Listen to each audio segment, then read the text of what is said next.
امشي، فلأجل إيقاع وقع مشيتك تنتظم الحياة. امشي، من مثلك لا يموت، فأنت الحياة. مسكت صخرة كبيرة وطلعت لفوق وحطيتها محل الفجوة. أنا رميتها، شفت حالي عم بحلم إنه مين بده يقول لأهلي إني تصاوبت، وشفت أمي. الجرح لازم نحن نكون أكبر منه. نحن إذا ما دافعنا عن هالوطن مين بده يدافع عنه؟ ولازم تكون معنوياتنا أقوى. يعني إذا ما كنا قوايا وقد حالنا ما بنقدر نحن نضل بهالأرض اللي عشنا فيها وتربينا فيها. بقول لك كلمة واحدة، ربي يخلي لي أبوي وأمي. أبوي صعيمة هوني، بس نيابة عنه بالشكر وكتير. وقت اللي نزلي ما سمعت صوتها، طولت ما سمعت صوتها، نزلت عندي فجأة. هالدنيا قلبت هيك سودة، فيها أحمر فيها أبيض، أشكال يعني ألوان من الدخن اللي طلعت من القذيفين.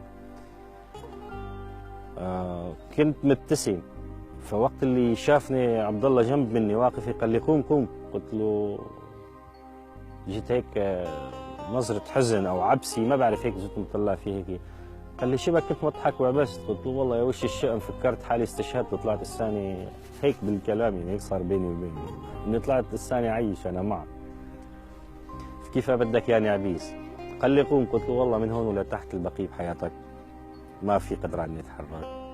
طلع فيني الدكتور قال لي في عندك اجزاء من خلايا هي الباقي حي والباقي كله محروق. قال لي علمي طبيا لا يمكن انك تتحرك من هون ولا تحت.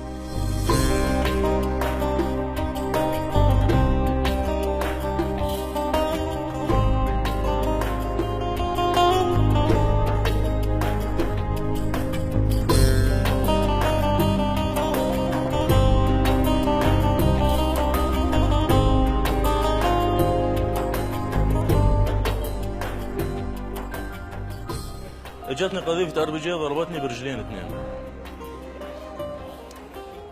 وقعت على الارض، انا سحبت حالي بايد اليمين، ما خلص رجليني خالص، ايدي خالصه كمان. سحبت حالي ورا الدبابه. قلت خلاص انا تميت مقعد، يعني خلاص انا تميت مقعد، ما عاد اقدر امشي ولا عاد اقدر امارس حياتي الطبيعيه ولا عاد اي شيء. ما عاد اقدر اروح، ما عاد اقدر اجي، ما عاد اقدر اقعد او اي شيء، يعني خلاص انتهيت.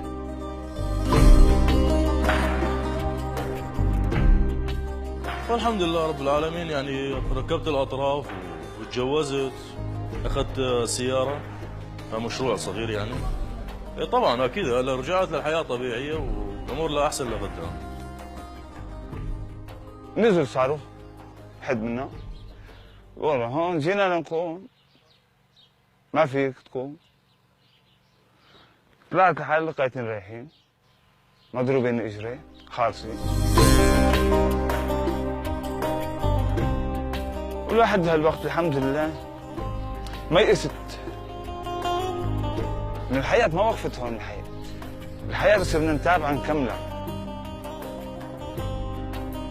عسر الإصابة أخذت أجهزة 90%. أكلت قذيفة بظهري بالعمود الفقري ورصاصة بإجري بالركبة تحت. ما بأحلم إنه برجع مثل الأول، برجع أشتغل وأقوم على رجلي ونرجع كلياتنا نقوم نشتغل مع الوطن.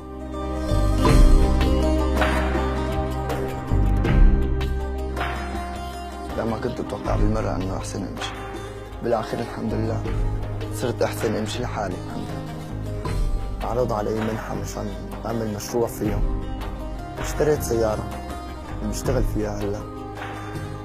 أنا عم بطلع بشتغل والحمد لله نعمة من ربي.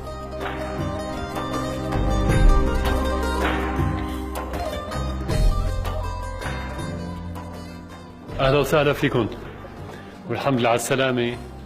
ونحن سعداء جدا إنه مو بس إنه اجيتوا لعنا، ولكن إنه قدرنا نسلم عليكم واحد واحد.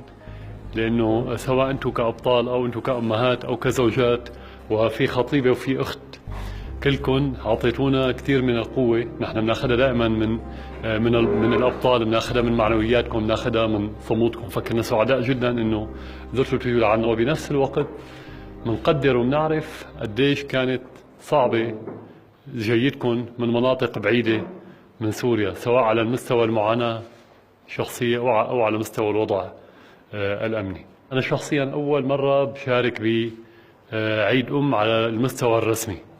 بالنسبة لي مثل كثير من السوريين، عيد الأم هو عيد عائلي تكرم فيه الأم على مستوى عائلتها الصغيرة، لكن المفاهيم خلال الأحداث اللي مرت فيها سوريا، الحرب الإرهابية اللي عم تتم خلال 5 سنوات الماضية، غيرت كثير من المفاهيم بالنسبة لنا. فكثير أعياد كنا نحتفل فيها بالماضي، خاصة الأعياد الوطنية، نحتفل فيها بشكل، اليوم نحتفل فيها بشكل آخر. يعني أصبحت أعياد للبطولة، للشجاعة، للفداء، للتضحية. كل المفاهيم الوطنية اللي بنقرأ عنها واللي تعلمناها بيوم من الأيام من المدرسة صارت تجسد بهالأعياد. لكن لما بندور على هالأبطال هدول على البطولة كمفهوم، ما في شيء اسمه بطولة هيك طلعت من لا شيء. لا، هي عملية طويلة جدا طلعت نتيجة عوامل مختلفة. يعني البطل مو لحاله ولد بطل، ولا هو كبر حاله بطل وبعدين قرر يكون بطل فصار، وإنما هي عملية بتأثر بالإنسان، بترتبط بشكل أساسي بالبيئة اللي بيعيش فيها، بترتبط يمكن بالوطن، بالمجتمع اللي بيعيش فيه، بترتبط بالمدينة اللي عايش فيها، بترتبط بالقرية، بس بترتبط أهم من كل هذا بترتبط بالعائلة اللي ربته وطلعته بطل. وبس نقول عائلة فطبعا أهم شيء بالعائلة هن الوالدين، ولما نقول والدين فبشكل أساسي هي الأم، لأن الأم هي اللي بتربي. فعمليا شفنا أنه نحن نحتفل بهالأعياد وبنحتفل بالبطولة، ولكن بننسى المصدر الأساسي للبطولة اللي هو الأم. نتحدث عن الشهيد، نتحدث عن المقاتل والجريح وكل المفاهيم الأخرى، وبننسى أنه بالأخير في مصنع للأبطال هو بطن هالأم، وفي مصدر للبطولة هو تربية هالأم. هدول الأمهات هن نموذج لكل أم بسوريا، كيف ممكن تربي تربية وطنية، كيف ممكن تعلم أولادها التضحية، اللا أنانية. فالقدر أراد أن تكون عائلة الشهيد هي اللي بتروي بطولات أبنائها للأجيال المقبلة، ولكن القدر نفسه أراد أن يكون الجريح هو نفسه اللي بيروي قصة بطولاته. والأهم من ذلك أنتم عبارة عن نماذج حية تتحرك في المجتمع للأجيال القادمة، مو بس لتحكي لها قصص البطولة، وإنما الأهم لحتى تكون هي نموذج حقيقي لحتى نقتدي فيه. كلنا نقتدي فيكم، نتعلم منكم الوطنية والتضحية والفداء وكل الأخلاق الوطنية بكل معانيها. فهذا الاهتمام بكل من ضحى، سواء كان مقاتل أو من يقف مع هذا المقاتل، فهو ليس فقط واجب وليس حالة إنسانية أبدا، وإنما هو اهتمام بالوطن. يعني مو معقول نحن نكون بنحب الوطن وما بنحب اللي بيدافع عن الوطن، هذا مو صحيح. مو معقول نكون نحن حريصين على الوطن وما حريصين على اللي عم يوقفوا مع الوطن لما بيحتاجوا. الاهتمام له عدة جوانب، ولكن أهم جانبين بالنسبة لكم هو الجانب المعاشي، ونحن بنعرف ظروف معظمكم شو هي.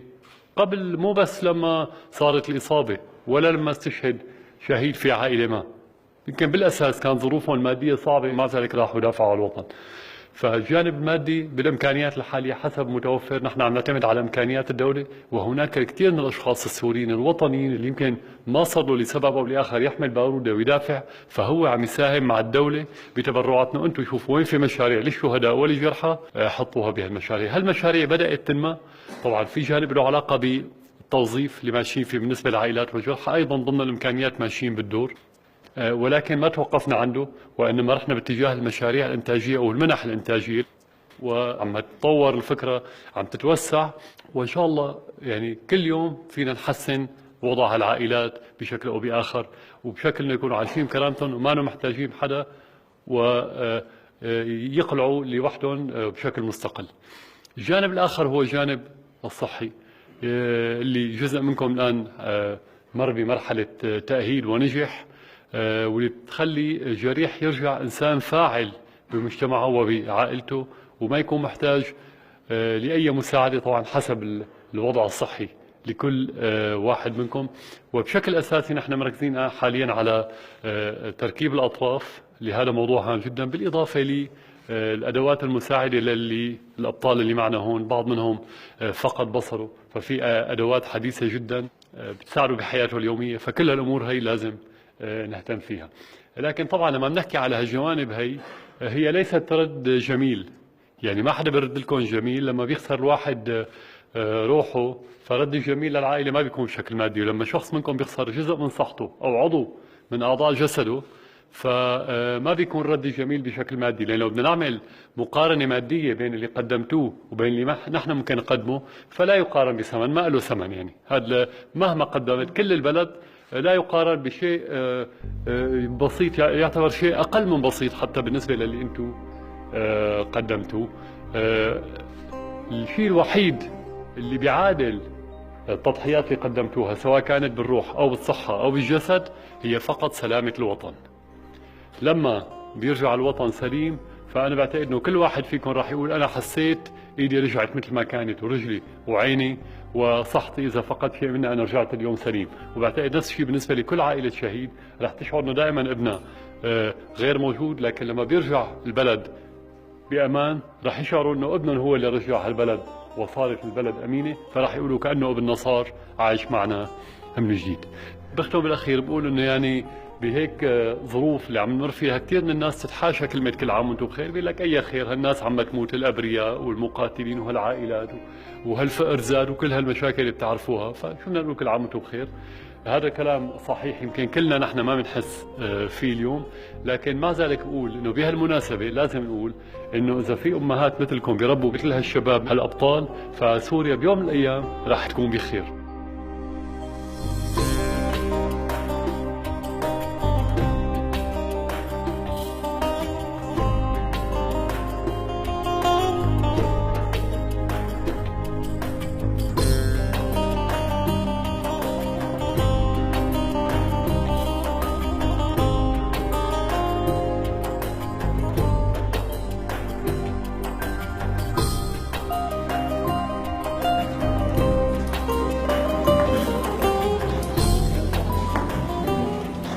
أجهزة كتير حديثة طبعا هي ما متوفرة عنا، وفي الحصار الاقتصادي عم يصعب علينا العملية، بس ما في شيء مستحيل. فعن قريب إن شاء الله في تجهيزات كتير مهمة بتساعد بأنه حياته تضل مستمرة ويضل على تواصل مع العالم بشكل مستمر، من أجهزة من عصايب من ساعات ناطقة إن شاء الله عن قريب.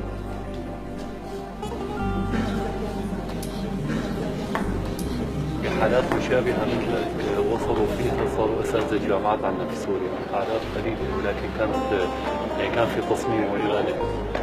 واحدة منهم كانت طالبة خريجة وطلعت الأولى، وحاولوا يقولوا لها إنه أنت ما فيك تكملي دراسات عليا، فكملت أصرت، وكانوا رافضينها بالجامعة في ذلك الوقت. ساعدناها إنه ما في شيء بيمنع قانونا، وأصبحت من الأساتذة اللي عم تقوم بعملية التدريس.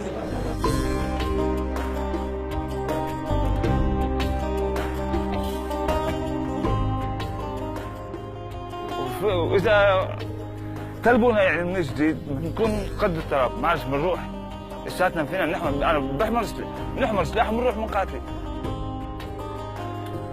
ويقوموا يرجعوا يمشوا على إجراهم، هدول مو إلنا إجرين، هدول داين عليهم، لازم نرجع نقوم نقاتل فيهم، هدول نرجع نحارب فيهم. إذا في أمهات مثلكم بيربوا مثل هالشباب هالأبطال فسوريا بيوم من الأيام راح تكون بخير.